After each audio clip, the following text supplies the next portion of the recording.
Почваме. Здравословна рутина грижа кожата по-малко от минута. Сега излязохте от душа, лицето ви е чисто и свежо, нанесете тоник. Това ще помогне да подготвите кожата си за нанасене на серум след това. Така че ще избършите всичко, шия, лице, навсякъде.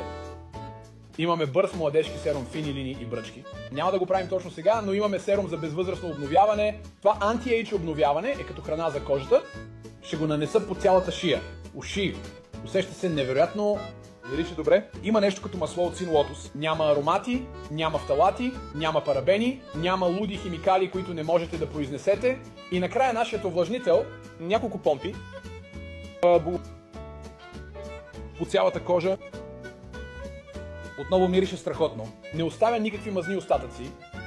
Така че това е за мъжете. Знам, че не обичате да създавате рутини, които отнемат много време и изглежда така с дамите.